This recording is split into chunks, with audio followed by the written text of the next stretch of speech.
Wingit. 1, 2, 3. Saya tadi sedikit, kamu aja yang banyak katanya. Oke, sekarang kita bongkar-bongkaran di sini ya. Nah, kita kepo juga nih, ini kan pertama kalinya nih Kak sebagai eksekutif produser dalam film Danyang Wingit ini. Apa sih kira-kira yang ngebuat Kak Selin itu akhirnya pengen masuk dan terlibat menjadi eksekutif produser di film ini? Itu yang membuat ketertarikan untuk menjadi bagian dari film Danyang Wingit ini sendiri pastinya karena honor. Oh iya dong, honor bener ya kan? Boleh. Iya kan? Iya kan? Ya karena ada kerja. Opening dulu lah. Namanya basa-basi. Iya. Oke. Langsung. Oh iya. Jadi bagian sebenarnya ya, karena memang kalau teman-teman lihat dari dulu memang aku suka dengan budaya dan adat di Jawa, terutama di Solo, di Surakarta, dan memang suka banget jadi bagian dari keraton, dan banyak banget ternyata pesan-pesan spiritual yang disampaikan gitu loh dari budaya itu sendiri. Dan sewayang itu adalah suatu budaya yang sekarang menjadi cerita legenda. Dan kalau kita tahu kan wayang tuh kayak udah jarang ya, mungkin hanya di bagian di misalnya acara-acara tertentu saja, dan peminat-peminat yang tertentu aja yang lebih suka dengan wayang.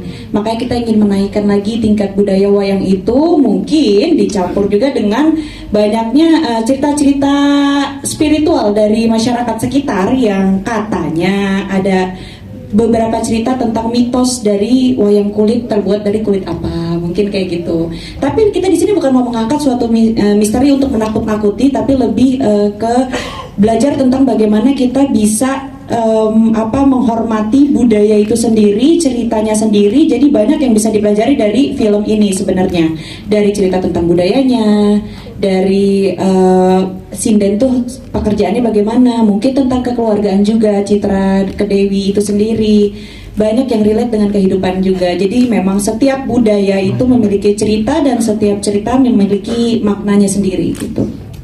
Oke.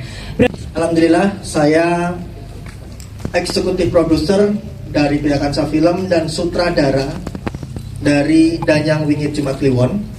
Kenapa saya mengambil judul ya? Ya, betul, judul Danyang Wingit Jumat Kliwon? Menurut saya pas ya, karena di sini ada weton yang kita ulik ketika kita baru mencari ide dan proses kreatifnya. Karena memang waktu itu saya kayak orang gila aja Pak, Mbak. Jadi nggak apa-apa Pak. Bingung. Jadi bingung gimana ya? Ketika saya nyetir waktu itu, nih cerita sedikit ya. Oke, boleh. Saya baca skripnya dari Pak Dirmawan Hatta waktu itu, kok kayak masuk di pikiran saya terus gitu loh. Dan sampai di Jalan Solo di Jogja waktu itu saya hampir nabrak rantai jalan, karena mikir kok adegan-adegan itu muncul di otak saya kayak gitu. Dan terlintas saja kayak ada tulisan gitu, Danyang Wingit Jumat Kliwon. Ya udah, pas itu tak ambil untuk judulnya. Cuman gitu aja sih. Berarti dari ide sederhana muncul, baca dikit dan terngiang-ngiang terus. Iya betul. Emang udah jodoh kali ya Pak ya? Iya, sebetulnya waktu itu saya pengen sutradara itu bukan saya. Saya mencari sutradara berulang kali tapi nggak nemu yang cocok.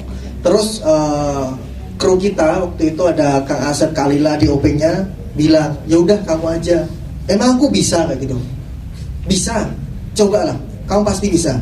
Karena di otak kamu udah ada bayangan semuanya, dari A sampai Z, adegan-adegan itu ada terus terngiang-ngiang di otak kamu kayak gitu. Ya udah, alhamdulillah jadi karya. Wah, ini sholat dulu saya. Jadi waktu Kalau itu mau bilang murah langsung aja nggak apa-apa. Jangan buat sholat. murah itu relatif, jangan objektif. Aduh bingung saya, jangan mau murahnya kamu. Jujur aja gitu. Kayak gimana arena. memang jajanan cash waktu itu banyak banget ya yang disodorkan ke saya, tapi nggak tahu kenapa, mungkin dari hati ya, saya memilih Kak Selin Evangelista sebagai peran utama di situ dan Mas Fajar Nugraha. Cuman itu aja sih. Jadi simpel-simpel aja sih. Emang udah klik sama dua orang ini apa ya? Banyak banget yang mungkin lebih ganteng ya dari Mas Fajar gitu kan. Tapi kalau dia tetap lebih muda ya Pak ya? Enggak ya. Tapi aku tetap pilih Mas Fajar. Tetap aja. Aku lihat aja sebagai orang awam emang pas banget sih Pak. Jar, jangan lupa belakangnya Jar. Oke, terima kasih. Tepuk tangan dong buat Pak Agus. Oh, dideketin Pak Agus nggak boleh karena ada istrinya. Cuman, soalnya aku eksekutif produser ya. Oh gitu. Iya iya. jadi nggak maksudnya kalau misalnya comeback di yang pertama dulu ya, alasan kembali akhirnya comeback melalui film ini. Oh, main film ya, sampai akhirnya kolaborasi dengan Pak Agus dengan karakter itu. Memang aku jarang mau ngambil film sebenarnya, kayak ya udah aja gitu, karena pas ini ya ada beberapa mungkin dari ceritanya itu sendiri yang menantang, kayak misalnya kita harus nyanyi jadi sinden. Pertama yang seperti udah aku ceritain tadi, aku suka dengan budaya tanah Jawa. Aku maaf sebelum berhijrah kan sempat sering ngikutin spiritual yang ada di keraton. Sejarah-sejarahnya tuh aku pelajarin banget, sampai bagaimana cara belajar bahasanya, bagaimana cara upacara-upacaranya, kegiatan-kegiatan itu aku pelajarin banget. Jadi memang aku suka dengan budaya ini, budaya Jawa. Dan untuk belajar menjadi sinden itu ternyata nggak mudah ya. Jadi sinden itu sulit sekali, dan ini menjadi suatu tantangan yang berat gitu. Ya untungnya sih deal. Ada belakangnya. Enggak ya. Nah, ya udah gitu. Juga menghormati budaya dari tanah Jawa ini sendiri memang sudah dari dulu. Ya, jadi ya mungkin membedakan antara perjalanan hijrah juga memaknai budaya dan menghormati budaya di Nusantara ini yang ada gitu. Oke. Terima kasih, tepuk tangan dong buat Selin. Kepada topik yang tadi ya, awalnya karena cuan ya. Terima kasih kepada Mas Agus dan Bu Selin ya, ini karena cuan ya. Itu. Kalian pada mahal ya? 12 juta gua. 1 detik ya Jara? 12 juta nonton ya, oke. Jadi di sini tuh adalah film debut pertama aku sebenarnya. Dan di debut pertama aku ini adalah film horor gitu. Jadi sekalinya film pertama, filmnya horor sekalian gitu. Jadi langsung yang susah-susah. Jadi pemeran aku di sini adalah Putri Sumarati, yang di sini sebagai putri kerajaan, yang dimana kisah yang sebelumnya itu yang dipotong, yang di black punggungnya untuk dijadikan wayang, jangan sampai terjadi lagi ke depannya, seperti itu sih. Tantangannya apa sih Natali? Karena kan debut pertama kamu nih sebagai pemain film di sini. Waktu syuting tuh seperti apa sih kesusahannya tuh, benar-benar aduh kayaknya sulit banget, tapi akhirnya dihajar juga. Bisa sama Natali silakan. Tantangannya syutingnya sampai subuh ya, karena ngafalin nyindennya itu, karena aku kan bukan orang Jawa ya. Iya. Mantra sama nyindennya itu kan cengkok, bahasa Jawanya juga susah kan. Jadi kita belajar dari situ dulu pelan-pelan, sama nyindennya juga. Gitu, itu yang paling susah. Kamu tangan dong buat Natali. Kayaknya nggak akan bisa banyak-banyak, karena jujur aja karakter Bara ini aku ngerasa setiap kali ditanya seperti itu tuh ketakutanku untuk spoiler tuh lebih besar gitu, karena memang tulangnya tulangnya gitu kan di cerita ini adalah Bara mungkin gitu. Jadi kayak aku nggak bisa, cuman kalau untuk tantangan segala macam, biasanya aku kan komedi ya, bermain komedi. Cuman untuk di film Danyang Wingit Jumat Kliwon ini aku full serius. Cuman ada beberapa scene yang Mas Agus mempersilahkan untuk silakan berkomedi bersama Selin. Akhirnya waktu itu kita yang mana tuh? Yang mana tuh? Sama Natali maksudnya. Ingat nggak? Oh nggak, sama Mas Wani tuh ya? Oh nggak, ini bener nggak sih filmnya? Ini tetap. Jangan salah film loh. Iya benar.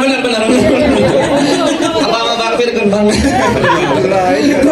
Ya itulah, pokoknya semuanya tantangannya justru di ini karakter yang serius nih gitu. Rasa untuk bercandanya kan kadang selalu ada aja ya. Apalagi kalau sama Kes lagi nggak take apa segala macam, pasti ngobrol bercanda gitu. Cuman kayak begitu udah isen, yuk bisa serius lagi. Ini tantangan sih buat gue gitu. Misalnya bercandanya gimana coba? Gini nih Selin. Ya apa ya? Udah hijab aku. Maaf Selin. Ya, ini kan Bara. Iya, di scene 1 itu ada Hei, jangan sepersin dong. Secara keseluruhan. Asli dulu ceritain real. Tipis aja jangan tanpa spoiler. Tipis aja. Bara itu punya ambisi yang sangat besar. Gimana caranya dia pengen mewujudkan sesuatu untuk misi rahasia gitulah ya. Oh gitu. misi yang Bara punya gitu. Misi yang Bara punya sampai membuktikan sesuatu di padepokan ini gitu sih sebenarnya. Ambisi yang sangat kuat.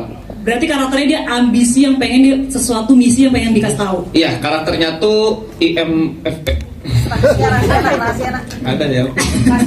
MBTI ya. Oke deh, terima kasih Jan. Rahasia itu aja. Tangan dong buat aja. Saya agak sedikit komen boleh? Boleh silakan. Pantesan setelah syuting dengan Wingit Jumat Kliwon ini nggak ada jadwal foto poster. Taunya nggak ada di poster saya ya. Lu doang nggak ada ya. Ngaruh. Udah excited tuh ini. Tadi pas ngebuka ada gua. Selin doang. Ada masalahnya. Ada. Itu yang di bawah. Nah, Itu kuping doang nggak tahu. Nah itu kan Jan, di situ kan. Ada additional charge soalnya. Oh jadi itu yang lu tunggu-tunggu Jan, sampai Itu poster. cuma nggak ada. Tapi mohon maaf Selin yang ada di situ. Tepuk tangan dong buat mereka. Oke. Pertanyaan udah lumayan udah sering dijawab. Film ini udah dari sebelum aku memutuskan untuk berhijrah ya. Kita namanya hidayah ya wallahu alam, nggak ada yang tahu. Memang setiap manusia diberikan hidayah, cuman kan ketergerakan seseorang itu kan berbeda-beda perjalanan spiritualnya. Dan waktu itu masih menjadi pekerja seni yang memikirkan tentang karya, tentang bagaimana hasil yang bagus dan memberikan yang terbaik pada saat itu gitu. Dan makanya waktu ini sebenarnya syutingnya udah lumayan lama, sempat agak lumayan ketahan lama karena proses masalah iya atau enggak dan sempat kita berdiskusi juga dan alhamdulillah sudah pastinya apapun yang dilakukan akan ditanyakan dulu ke para ahli agama yang bagaimana ini bahwa memang kita harus memikirkan bahwa di sini bukan hanya satu kepala tapi banyak kepala di sini yang harus dipikirkan dan ini bagian dari tanggung jawab dari sebelum ada ilmunya, maka kita harus menjalani ini dan menyelesaikan suatu kewajiban yang memang sudah ada gitu. Dan sekarang ke depan insya Allah didoain aja ya, nanti apapun yang udah ada di belakang tolong disupport dan mohon doanya gitu. Kesusahannya itu adalah nyinden sih, balik lagi ke situ. Karena itu nyanyi, cengkoknya itu kita harus pelajarin, bahasa Jawanya itu harus pelajarin juga, sama tatapannya, terus sama mimik mukanya, seberapa horor mukanya harus seberapa tajamnya, setajam itu. Udah aja. Terima kasih. Ada ibu.